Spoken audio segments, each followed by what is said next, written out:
दोस्तों last episodes में हमने CSS फ्लेक्सबॉक्स के बारे में स्टडी किया, जो कि एक लेआउट डिजाइन करने का ऑल्टरनेट वे है CSS में।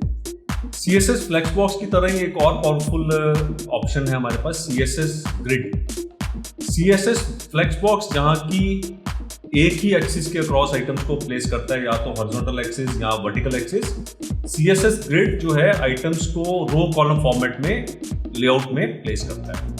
तो CSS ग्रिड बहुत ही हमारे डिजाइन प्रॉब्लम्स को सॉल्व कर सकता है, सॉर्ट आउट कर सकता है। और CSS फ्लेक्स ग्रिड और CSS ग्रिड के कॉम्बिनेशन से, CSS फ्लेक्सबॉक्स और CSS ग्रिड के कॉम्बिनेशन से हम मैक्सिमम डिजाइन प्रॉब्लम्स सॉल्व कर सकते हैं। सो आइए चलते हैं और स्टडी करते हैं कि कैसे हम CSS ग्रिड के थ्रू डॉक्यूमेंट को अलाइन करें।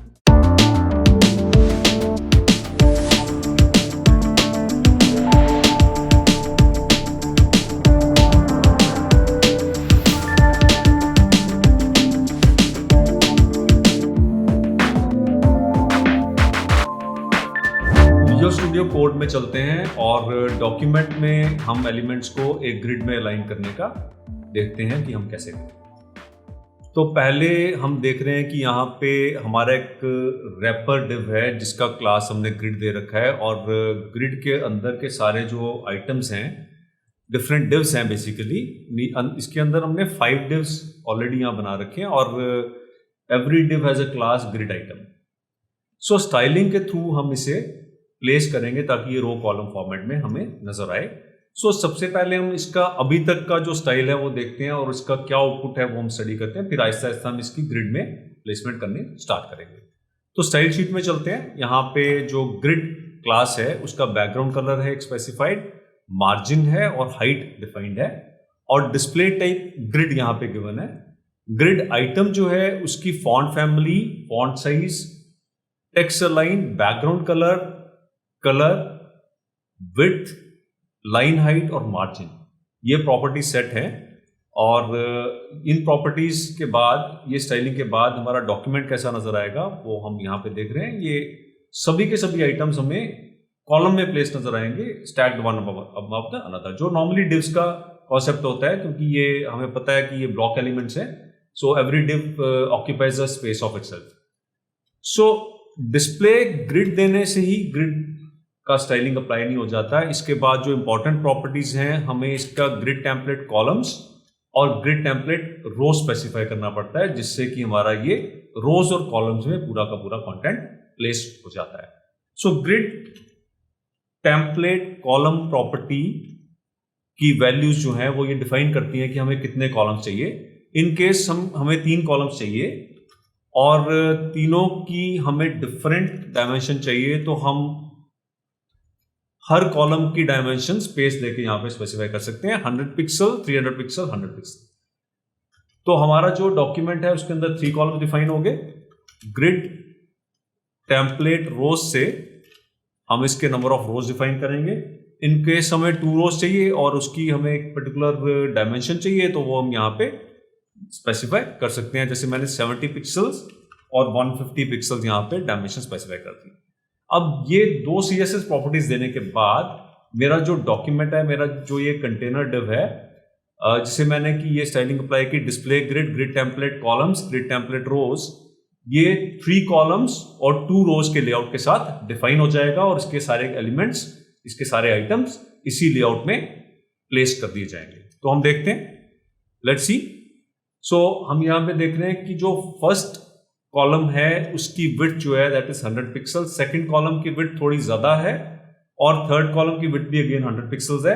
सेकंड कॉलम की विड्थ तो ज्यादा है, लेकिन हम ये अप्रिशिएट नहीं कर पा रहे क्योंकि आइटम जो है स्ट्रेच करके पूरी स्पेस ऑक्यूपाई नहीं कर रही, तो हमें ये थोड़ा सा आइडिया लगाने में क्लैरिटी नहीं आ रही। Still second column has a width of 300 pixels.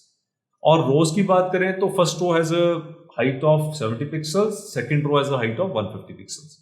So ये हम डेफिनेशन इसकी चेंज भी कर सकते हैं। इन केस मुझे रिस्पॉन्सिव आउटपुट चाहिए, उस केस में मैं ग्रिड टेम्पलेट कॉलम्स और ग्रिड टेम्पलेट रोज में ऑटो कीवर्ड यूज करता हूं। तो मैं अगर ऑटो कीवर्ड के थ्रू ये डिफाइन करूंगा, लेट्स से मैं ये पर्टिकुलर वैल्यू स्पेसिफाई नहीं करता, मैं ऑटो वैल्यू दे देता हूं यहां पे। सो ऑटो वैल्यू देने से ये रिस्पॉन्सिव लेआउट हो जाएगा और सारा का सारा जो डॉक्यूमेंट विड्थ है वो सारी की सारी विड्थ डिवाइड हो जाएगी कॉलम्स के बीच में। और जो डॉक्यूमेंट में जो मैंने स्टाइल में जो इस कंटेनर एलिमेंट का हाइट रखा है वो पूरे के पूरा हाइट स्ट्रेच करके आइटम्स ऑक्यूपाई कर लेंगे। तो हम यहाँ पे देख रहे हैं कि मैंने 500 पिक्सल्स इस कंटेनर का हाइट स्प्रेडशीट में रखा था और मेरे जो 2 रोज हैं they are occupying the 500 pixels. First और second row equal height occupy कर रहे हैं और 500 पिक्सल का पूरा हाइट यहाँ पे ऑक्यूपाई हो गया।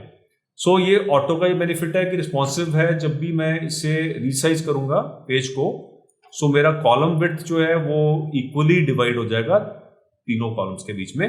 मुझे एक पर्टिकुलर विड्थ स्पेसिफाई करने की यहाँ रिक्वायरमेंट नहीं है। तो रिस्पॉन्सिव लेआउट के लिए जनरली हम ऑटो कीवर्ड ही यूज करते हैं।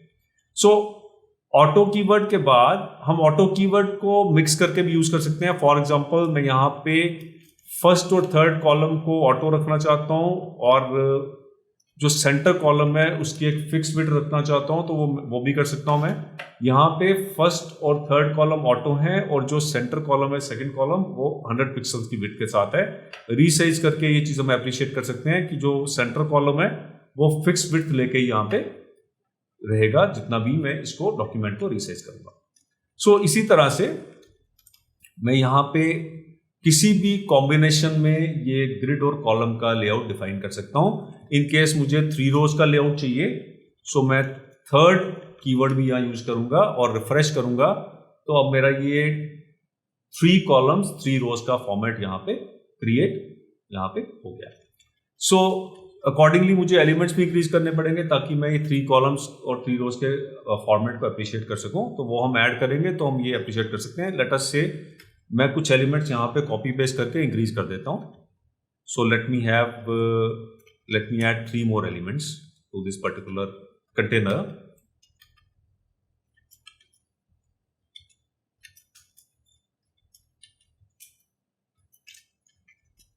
and then I refresh my page and I can see 3 rows 3 columns का लेआउट है। और स्टाइलिंग में मैं कॉलम्स को भी ऑटो विड्थ देने लगा हूं ताकि वो इक्वली बैलेंस होकर मुझे लेआउट यहाँ पे नजर आए। सो यहाँ पे आप देख सकते हैं कि 3 रोज और 3 कॉलम्स का लेआउट मैंने डिफाइन कर दिया। तो इसी तरह से अपनी रिक्वायरमेंट के अकॉर्डिंग आप नंबर ऑफ रोज और कॉलम्स यहाँ पे डिफाइन कर सकते हैं। अब जो next important property CSS grid की है जिससे हम आइटम्स को लेआउट में अच्छे से प्लेस कर सकते हैं वो प्रॉपर्टी है हमारी जस्टिफाई कंटेंट की। सो जस्टिफाई कंटेंट प्रॉपर्टी से जो हमारे आइटम्स हैं वो हमारे ग्रिड के अंदर ही प्लेस हो जाते हैं depending upon justify content property की क्या वैल्यू मैं स्पेसिफाई करता हूं। तो मल्टीपल वैल्यूज पॉसिबल हैं जैसे कि जस्टिफाई कंटेंट मेरा CSS फ्लेक्स बॉक्स में था वैसा ही जस्टिफाई कंटेंट का कॉन्सेप्ट यहाँ पे है।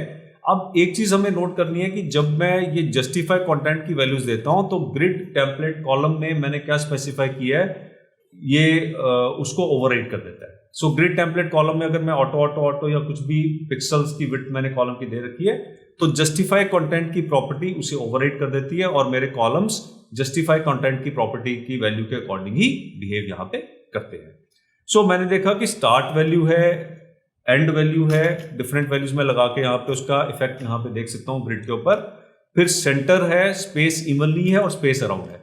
सेंटर का इफेक्ट तो आप समझ ही गए होंगे ये सारे आइटम जो है सेंटर में प्लेस हो जाएंगे। मैं आपको स्पेस इवनली का इफेक्ट यहाँ पे दिखाता हूँ।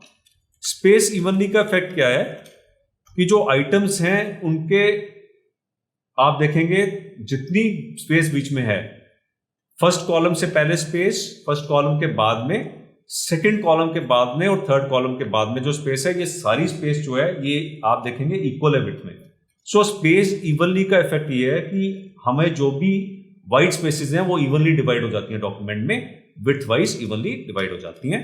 स्पेस अराउंड का इफेक्ट क्या आता है कि every element carries the same space on the left as well as the right side. So space around का इफेक्ट हम देख लेते हैं यहाँ पे।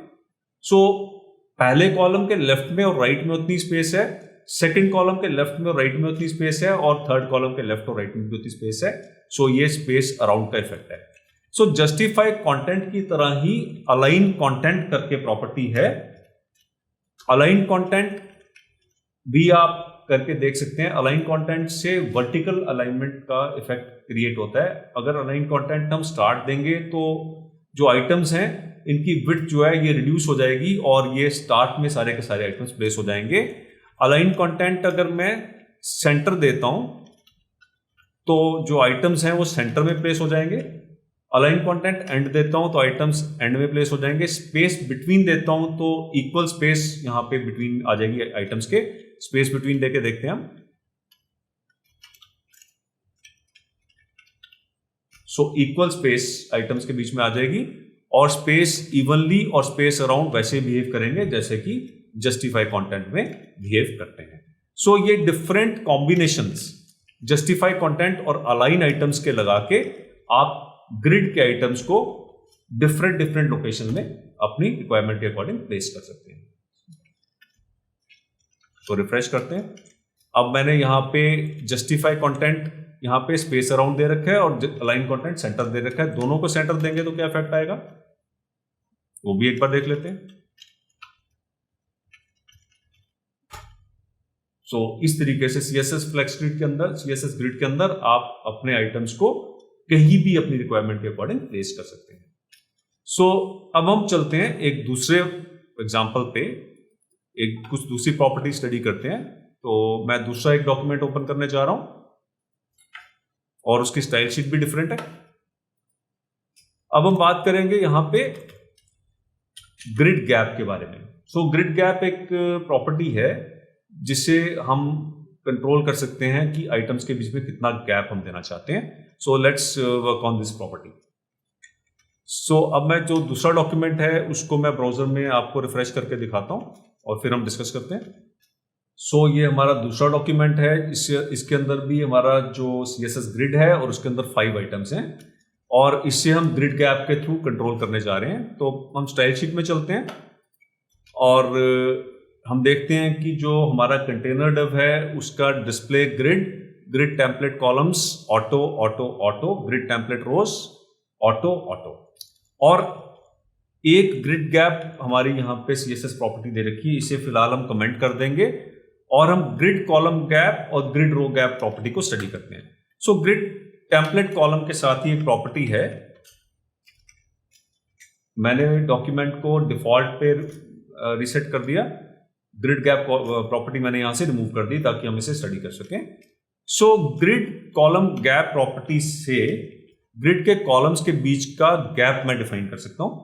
सो grid column gap, I can specify a gap, let us say I से 100 pixels, और उसके बाद मैं डॉक्यूमेंट रिफ्रेश करता हूं तो सभी कॉलम्स के बीच में एक स्पेसिफाइड गैप यहां पे आ जाएगा। इसी तरह ग्रिड रो गैप भी मैं डिफाइन कर सकता हूं।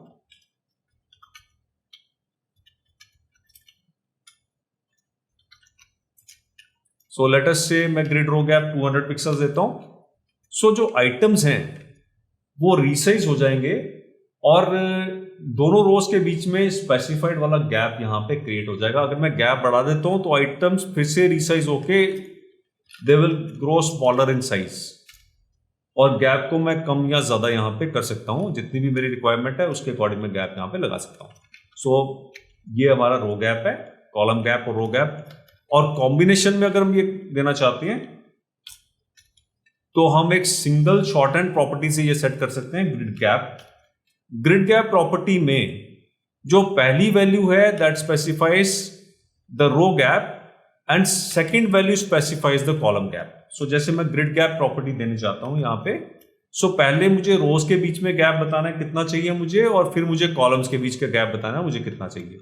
ये स्पेसिफाई करके जब मैं डॉक्यूमेंट को रिफ्रेश करूंगा तो ये प्रॉपर्टी अप्लाई होने के बाद with the specified gap values document मेरा क्रिएट हो जाएगा। तो ये प्रॉपर्टीज को कॉम्बिनेशन में जब हम यूज करते हैं तो हमारा CSS ग्रिड के अंदर के आइटम्स को किसी भी तरह से हम प्लेस कर सकते हैं और किसी भी तरह से हम उसे रीसाइज कर सकते हैं। सो ये आप अप्लाई करके देखिए। CSS ग्रिड बहुत ही पावरफुल टूल है और इससे हम किस तरह की प्लेसमेंट कर सकते हैं वो आप अपने एंड पे कुछ डॉक्यूमेंट्स डिजाइन करके इसे ट्राई कीजिए।